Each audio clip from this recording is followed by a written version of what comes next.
Hello সবাই কেমন আছে? আজকে আমরা আবার চলে এসেছি।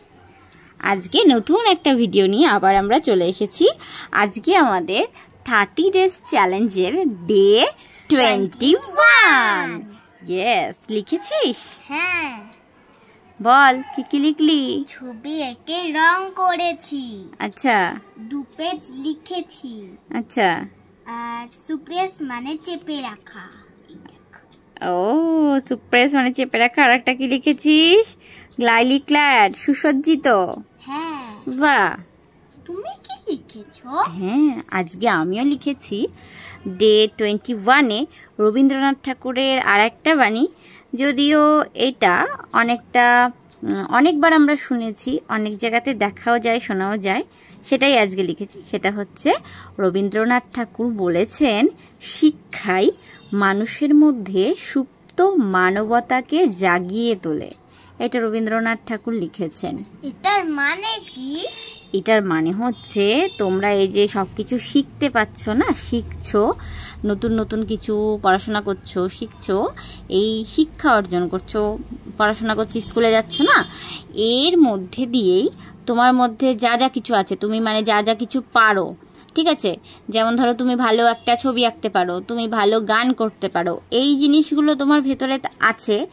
এই জিনিসগুলোকে পড়াশোনার মধ্যে দিয়ে, শিক্ষার মধ্যে দিয়ে তুমি জাগিয়ে তুলতে পারবে, তুমি ওটাকে বের করতে পারবে বা করতে পারবে, ঠিক আছে। এটাই রবীন্দ্রনাথ ঠাকুর বলেছে।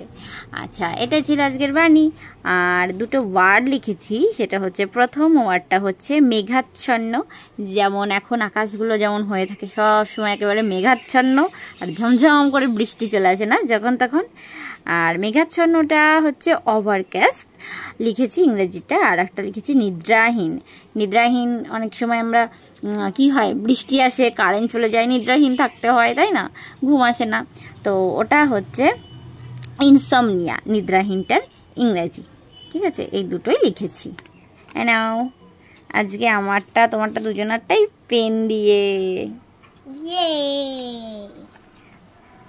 এরকম ওয়েদার ভালো লাগে তোর? নিদ্রাহীন, তারপরে কারেন্ট চলে গেলে না, আর খুব গরম লাগে, বৃষ্টি পড়ে একটু তার মধ্যে কারেন্ট চলে যায়। আর যখন মেঘাচ্ছন্ন থাকে তখন ভালো লাগে না, বিদ্যুৎ পড়ে ভয় পেয়ে যাই আমি। আর বৃষ্টি ভালো লাগে? বৃষ্টি, হ্যাঁ, বৃষ্টিতে ঘুরে বেড়াতে ভালো লাগে, পুরো ফ্রিজ হয়ে যায়। ফ্রিজ হয়ে যায়, সবকিছু চারিদিকে ঠান্ডা করে দেয়, তাই বলছে যে বৃষ্টি পুরো ফ্রিজ হয়ে যায় না। আর এই বৃষ্টিতে এখন কি হচ্ছে বলতো? চারিদিকে জল জমে জমে মশা বাড়ছে আরো। তাই জন্য কি করতে হবে আমাদের? সব পরিষ্কার করে রাখতে, সব পরিষ্কার পরিচ্ছন্ন করে রাখতে হবে, তাই না? হ্যাঁ। আচ্ছা, এর পরের দিন হবে আমাদের 30 ডেজ চ্যালেঞ্জের ডে 22। হ্যাঁ, আচ্ছা, টাটা। টাটা, সবাইকে ভালো থাকতে বলো। সবাই ভালো থেকো। দেখা হচ্ছে পরের ভিডিওতে আবার, ঠিক আছে? টাটা।